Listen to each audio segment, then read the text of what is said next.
साल 2018 में 8 साइंटिस्ट की एक टीम अपने कुक के साथ अंटार्कटिका में एक अभियान पर गई, जहां उन्होंने बाहरी दुनिया से कांटेक्ट बनाए बिना ही न्यूमेयर 3 नाम के एक रिसर्च स्टेशन में लगभग 14 मंथ्स एक साथ गुजारे। इस अभियान का मकसद ये जानना था कि हम इंसानों के ब्रेन पर एक्सट्रीम कोल्ड कंडीशन और लो टेम्परेचर में क्या क्या इफेक्ट होता है। तो चलिए जानते हैं कि आखिर इस एक्सपेरिमेंट से उन साइंटिस्ट के ब्रेन पर क्या इफेक्ट है। अब तक हम सभी यही सोचते हैं कि जिस इंसान के ब्रेन का साइज ज्यादा बड़ा होता है वो बहुत ही ज्यादा इंटेलिजेंट भी होता है, लेकिन जब बात इस दुनिया के सबसे जीनियस व्यक्तियों में से एक अल्बर्ट आइंस्टाइन के ब्रेन की आती है, तब उनका ब्रेन किसी एवरेज इंसान के ब्रेन से छोटा यानी कि लगभग 1.2 किलोग्राम का था। हालांकि अगर इस दुनिया में अब तक रिकॉर्ड किए गए सबसे बड़े ब्रेन की बात करें तो उसका वजन करीब 2.85 किलोग्राम था, जो कि इतने बड़े साइज का होने के बावजूद भी लेट डेवलपमेंट से जूझ रहा था। एक बात तो सच है कि ब्रेन हमारी बॉडी का सबसे मिस्टीरियस ऑर्गन्स में से एक है, जो हमें चौंकाने में कोई कसर नहीं रखता, और शायद यही वजह है कि आज भी साइंटिस्ट लगातार इस बारे में पता लगाने की कोशिश कर रहे हैं कि आखिर ह्यूमन ब्रेन में क्या क्या करने की क्षमता है। साथ ही इंसानों के लंबे समय तक एक्सट्रीम कोल्ड कंडीशन और लो टेम्परेचर में रहने पर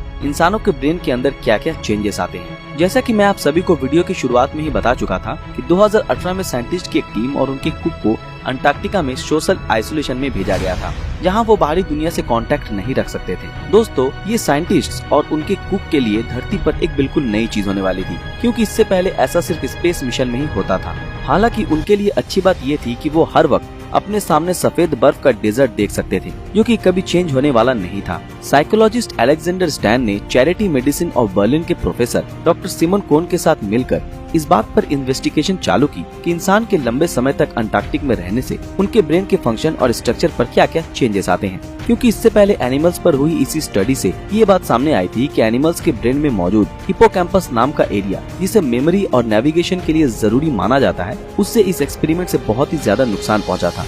इस नुकसान का अंदाजा आप इसी बात से लगा सकते हैं कि रैट्स, जिन्हें उनकी शार्प मेमोरी के लिए जाना जाता है, वो भी इसी लो टेम्परेचर वाली जगह पर लंबे वक्त तक अकेले रहकर अपनी याद करने की क्षमता को खो देते हैं। क्योंकि उनकी मेमोरी तभी अच्छी होती है जब वो अपने साथियों के साथ एक अच्छे एनवायरनमेंट में रहते हैं। एक तरफ जहां एनिमल्स के ब्रेन को इस एक्सपेरिमेंट से नुकसान हो रहा था, तो वहीं दूसरी तरफ साइंटिस्ट ये नहीं जानते थे कि क्या इसका हम इंसानों के ब्रेन पर भी सेम इफेक्ट होगा। अंटार्कटिक में लंबे समय अकेले गुजारने वाले साइंटिस्ट और उनके कुक को जल्द ही कुछ और साइंटिस्ट की टीम ने ज्वाइन कर लिया। हालांकि उस वक्त कंडीशन उतनी ज्यादा कठिन नहीं थी, इतना कि पहले से रह रहे इन साइंटिस्ट और उनके कुक के ऊपर से गुजरी थी, क्योंकि अब समर सीजन आ चुका था और तब पोलर विंटर्स चल रही थी, जिनमें हर वक्त रात रहती है। साथ ही टेम्परेचर भी लगभग -50 डिग्री सेल्सियस होता है। दोस्तों, शायद ही आपको इस बारे में जानकारी हो कि इस मिशन के पहले, इस मिशन के दौरान और इस मिशन के बाद में कुक समेत हर पार्टिसिपेंट्स साइंटिस्ट को एक कंप्यूटर बेस्ड टेस्ट कंप्लीट करना होता था, जो कि उनकी कंसंट्रेशन, मेमोरी और स्पेशल थिंकिंग को हर वक्त इवेल्युएट करता था। इतना ही नहीं, हर पार्टिसिपेंट्स का रेगुलर ब्लड टेस्ट भी हुआ करता था, जो उनके ब्लड में ब्रेन डिराइव्ड न्यूरोट्रोपिक फैक्टर नाम के एक प्रोटीन का लेवल का पता लगाता था, जो कि ब्रेन में नर्व सेल्स और साइनेप्सिस की ग्रोथ के लिए रिस्पॉन्सिबल होता था। इस सब के अलावा भी रिसर्चर्स द्वारा मैग्नेटिक रेजोनेंस इमेजिंग का यूज भी किया जाता था, जो ब्रेन के वॉल्यूम और उसके अंदर मौजूद हिपोकैम्पस नाम के एरिया के बारे में पता लगाता था। आप सभी को जानकर हैरानी होगी कि सारे 8 पार्टिसिपेंट्स और उनके कुक के ब्रेन पर जब ये सब रिसर्च की गई, तब उसके रिजल्ट चौंकाने वाले थे, क्योंकि हिपोकैम्पस के पास पाए जाने वाले डेंटेड जाइरस का वॉल्यूम लंबे वक्त तक एक्सट्रीम कोल्ड कंडीशन में रहने की वजह से 7.2% तक कम हो गया था। इतना ही नहीं, इन टेस्ट के दौरान ये बात सामने आई थी कि सभी पार्टिसिपेंट की याद करने की क्षमता भी कम हो गई थी, क्योंकि ब्रेन में मौजूद brain derived neurotrophic factor protein का लेवल भी कम हो गया था। दोस्तों, जब बात ब्रेन के हिपोकैम्पस रीजन की आती है, तब आइसोलेशन की स्टेट में वो बुरी तरह से घायल यानी कि कमजोर हो जाता है। साथ ही उसका brain derived neurotrophic factor level भी कम हो जाता है। लेकिन अच्छी बात यह है कि सोशल गैदरिंग से हिपोकैम्पस और brain derived neurotrophic factor level दोनों को फायदा पहुंचता है, जिस वजह से साइंटिस्ट ये मानते हैं कि एक्सट्रीम कोल्ड कंडीशन में आया ये चेंजेस रिवर्सिबल होता है। खैर, अभी तक तो इसके कोई सबूत नहीं मिले हैं, क्योंकि पोलर एक्सप्लोरर्स के अंदर ब्रेन डिराइव्ड न्यूरोट्रोपिक फैक्टर की बहुत ही ज्यादा कमी देखी गई, जो कि महज 3 मंथ्स अंटार्कटिका में गुजारने से हुई है। और सबसे हैरान कर देने वाली बात तो ये है कि घर वापस आ जाने के बाद भी पोलर एक्सप्लोरर्स का BDNF लेवल कभी भी नॉर्मल पर वापस नहीं आया है।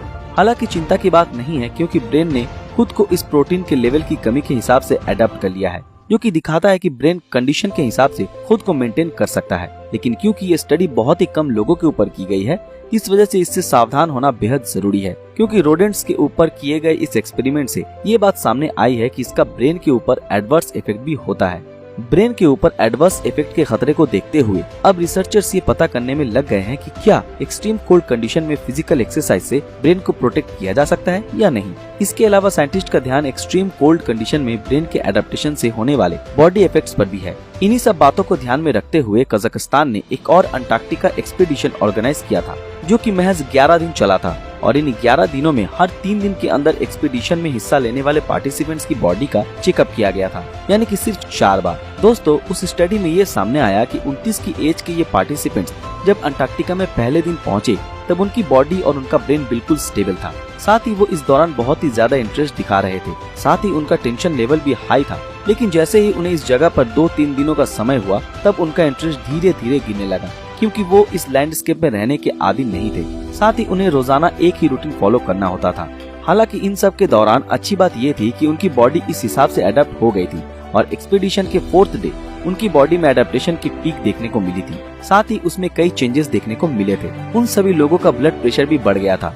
साथ ही उनके हार्ट रेट में भी कमी देखने को मिली थी, जो कि उनके 11 दिनों के पीरियड में एक जैसी बनी रही थी। इतना ही नहीं, उनकी सांस लेने की फ्रीक्वेंसी भी कम हो गई थी। साथ ही उनके शरीर में इमोशनल स्टेट का लेवल भी बढ़ गया था। ऐसा माना जाता है कि अगर ये लोग कुछ दिन और अंटार्कटिक में ऐसे ही रुकते तब इनकी बॉडी में और भी ज्यादा चेंजेस हो सकते थे, क्योंकि जब रैट्स को ऐसी कंडीशन में लंबे समय तक रखा गया था तब वो बहुत ही ज्यादा एग्रेसिव हो गया था, जो कि लोनलीनेस का रिजल्ट था। जब हम इंसानों के शरीर का टेम्परेचर 35 से 32 डिग्री सेल्सियस लो हो जाता है तब हमारे शरीर में मौजूद ब्लड वेसल्स कॉन्स्ट्रिक्ट हो जाती हैं, जो कि हमारे लिम्स में ब्लड के फ्लो को कम कर देती है, जिससे कि ब्रेन और हार्ट तक ब्लड पहुंच सके। साथ ही हमारी बॉडी के हेयर्स भी खड़े हो जाते हैं, क्योंकि उस समय एक हीट इंसुलेटर के रूप में काम करते हैं। इतना ही नहीं, हमारे हाथ भी कांपने लगते हैं और हमारी मसल्स भी सिकुड़ने लगती है। इस वजह से हमारी बॉडी का टेम्परेचर कुछ समय बाद ऑटोमेटिकली बढ़ने लगता है। हालांकि इसके बाद जब हमारी बॉडी का टेम्परेचर 30.5 से 29.5 डिग्री सेल्सियस तक कम हो जाता है तब हम कोमा में चले जाते हैं और हमारा हार्ट काम करना बंद कर देता है। इससे ब्रेन में ऑक्सीजन की कमी हो जाती है। खैर, ये बात भी सच है कि कोल्ड टेम्परेचर में इंसान की मौत जल्दी नहीं हो सकती, पर अगर आपको कोल्ड कंडीशन में छोड़ दिया जाए तब आप क्या करोगे? हमें कमेंट में जरूर बताना। अगर ये वीडियो पसंद आया तो इस वीडियो को लाइक और ज्यादा से ज्यादा शेयर जरूर करें। और जिन लोगों ने हमारे फेसबुक पेज को फॉलो नहीं किया वो तुरंत फॉलो कर दें। तो फिर मिलते हैं आपके साथ अगले वीडियो में, तब तक के लिए अलविदा।